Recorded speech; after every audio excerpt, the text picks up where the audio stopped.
આપણે વાત કરી રહ્યા છીએ કે ભગવાન પાસે શા માટે ન માગવું જોઈએ. મહાપુરુષોએ એના મુખ્યત્વે 3 કારણો કહ્યા છે. એમાંથી પહેલું એક કારણ એ છે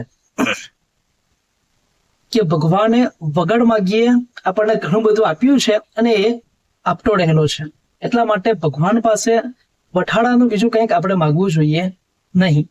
પછી બીજું કારણ આપણે ગયા વિડીયોમાં જોઈ ગયા કે આપણે માગીશું અને ભગવાન આપશે જ એવો વિશ્વાસ નથી. કારણ કે ભગવાને તો આપણી સાથે સાથે આખી સમગ્ર સૃષ્ટિનો પણ વિચાર કરવાનો હોય છે.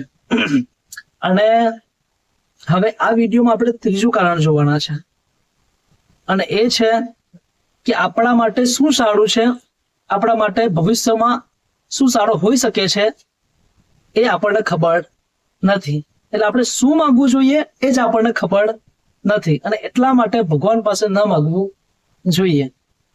એક બ્રાહ્મણ હતો અને એ બ્રાહ્મણના લગ્ન થયા હતા, પરંતુ બ્રાહ્મણના જે છોકરી સાથે લગ્ન થયા એ છોકરી 8 જગ્યાએથી વાકી હતી. એટલા માટે લોકો એને અષ્ટાવક્રી કહેતા હતા અને એને જોઈને લોકોને હસવું આવી જતું હતું. એટલે લોકો બ્રાહ્મણની હસી મજાક ઉડાવતા હતા કે કેવી છોકરી સાથે લગ્ન કર્યા છે તે, એના કરતા તો તું કુંવારો રહેતે તો સારું હતું. એટલે એ પત્ની જ્યાં ઘરની બહાર નીકળે ત્યારે ઘરની બહાર જે બાળકો રમતા હોય એ પણ ગભરાઈને ઘરમાં પુરાઈ જાય અને બધા જ લોકો એને જોઈને હાંસી ઉડાવે. એટલે બ્રાહ્મણને ખૂબ દુઃખ થયું અને ભગવાનને પ્રાર્થના કરી કે ભગવાન તે મને પત્ની આપી તો આવી જ પત્ની આપી, ભગવાન તું કંઈ પણ કર, પરંતુ તું અમારી પત્નીને સીધી કર કાં તો પછી મને બીજી પત્ની અપાવી દે. પરંતુ તે સમયે બ્રાહ્મણોનું સમાજમાં ઘણું માન હતું, એટલા માટે એ લોકો એક લગ્ન કરે પછી બીજા લગ્ન કરતા હતા નહીં જ્યાં સુધી પત્ની હયાત છે ત્યાં સુધી. એટલે આવી રીતે દિવસો પસાર થતા ગયા અને પછી 2 વર્ષ પછી એક સાધુ એ ગામમાં આવ્યા અને બ્રાહ્મણે એ સાધુને 1 મહિના સુધી ખૂબ જ સેવા કરી.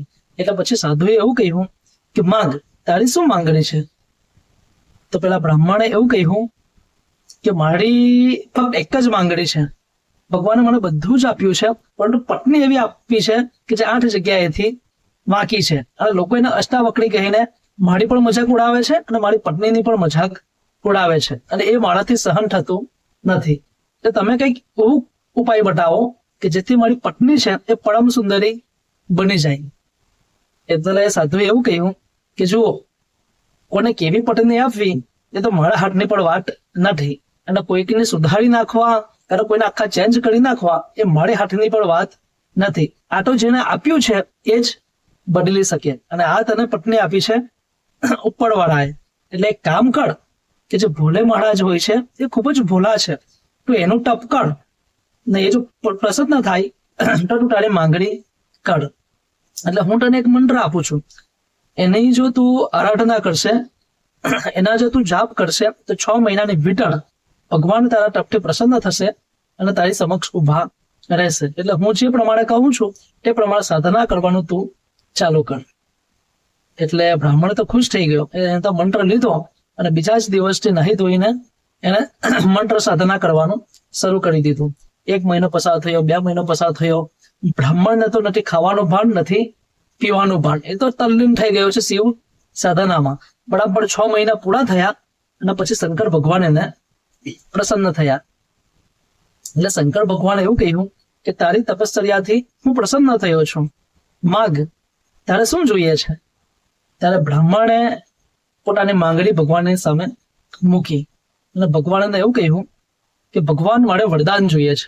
એટલે ભગવાને એવું કહ્યું કે હું તારા તપસ્યાથી એટલો બધો ખુશ થયો છું કે હું તને 3 વરદાન આપવા માંગુ છું. એટલે બ્રાહ્મણે એવું કહ્યું કે મને 3 વરદાનની કઈ જરૂર નથી, મને ફક્ત એક જ વરદાન આપો અને એ વરદાન એવું છે કે મારી જે પત્ની છે એ ત્રૈલોક્ય સુંદરી બનવી જોઈએ કે જેથી કોઈ પણ વ્યક્તિ મારી પત્નીને હસી ઉડાવી શકે નહીં.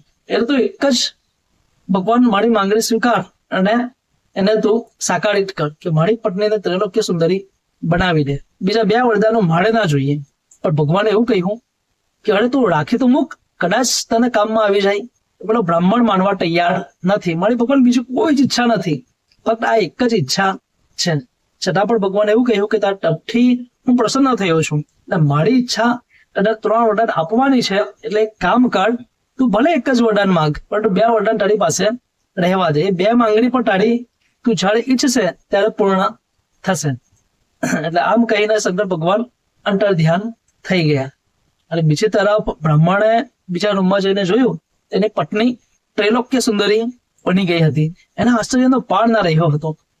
એ બ્રાહ્મણ તો પહેલા ઓળખી પણ ના શક્યું કે આ મારી પત્ની છે. એ તો ખુશ થઈ ગયો અને પછી કીધું કે ચાલ હવે આપણે નગરચર્યા કરવા માટે નીકળીએ.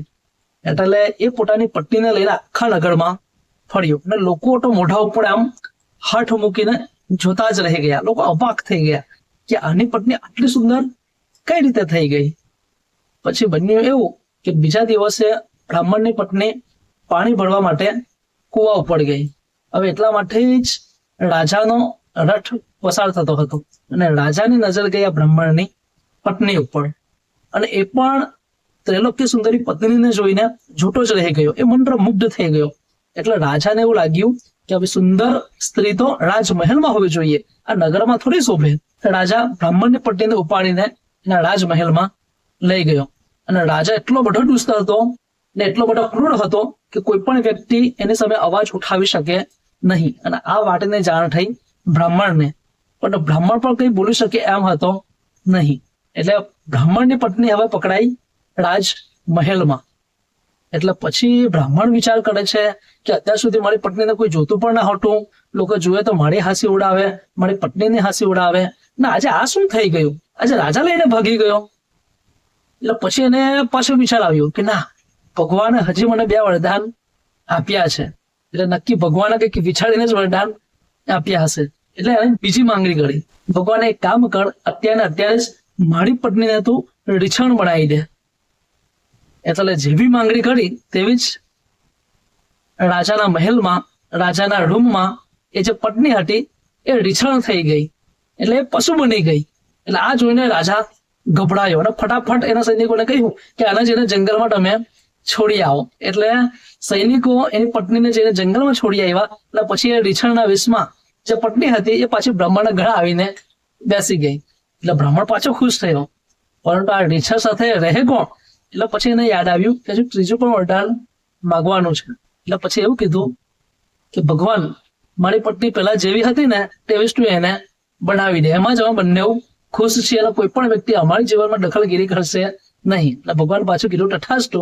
અને બ્રાહ્મણની પત્ની હતી તેવી ને તેવી જ પાછી અષ્ટાવક્રી બની ગઈ. એટલે બ્રાહ્મણને તો વરદાન મળ્યું હતું, પણ શું માગવું એની પણ એને અક્કલ હતી નહીં. અને આ ફક્ત બ્રાહ્મણની કથા નથી, આ કથા આપણી પણ છે. આપણને પણ ખબર નથી પડતી કે આપણા માટે શું સારું છે અને શું માગવું જોઈએ. અત્યારે આપણને એવું લાગે છે કે અત્યારે આપણે જે કઈ વસ્તુ માગીશું એ આપણા માટે સુખરૂપ હશે, પણ કદાચ ભવિષ્યમાં શું થશે એને આપણને ખબર નથી, કારણ કે ભવિષ્ય આપણે જાણી શકતા નથી. આ સમગ્ર સૃષ્ટિનું સંચાલન અને આયોજન ઈશ્વર કરે છે. એટલા માટે મહાપુરુષ એવું કહે છે કે ભગવાન પાસે ન માગવું જોઈએ. ભગવાન હંમેશા આપણા માટે જે સારું હોય છે, આપણે જે પચાવી શકીએ એટલું જ ભગવાન આપણને આપે છે. એટલે આપણને માગતા આવડતું નથી, એટલે ભગવાનને એવું કહી દેવાનું કે ભગવાન, મારા માટે શું સારું છે એ મને ખબર નથી, પરંતુ મારા માટે જે સારું હોય, જે જરૂરી હોય, જે ઉપયોગી હોય એ તું મારા માટે મોકલ. બાકી કોઈ ચોક્કસ વસ્તુ કાં વ્યક્તિ આપણે માગવી જોઈએ નહીં. આવું આપણા મહાપુરુષો કહે છે. એટલે આપણે ભગવાન પાસે ન માગવું જોઈએ. અને પછી પાછો આપણે હજી આગળ વધવાનું છે. તો આગળ આપણે કઈ રીતે વધવાનું, તો એ આપણે આગળના વિડીયોમાં જોઈશું. અસ્તુ.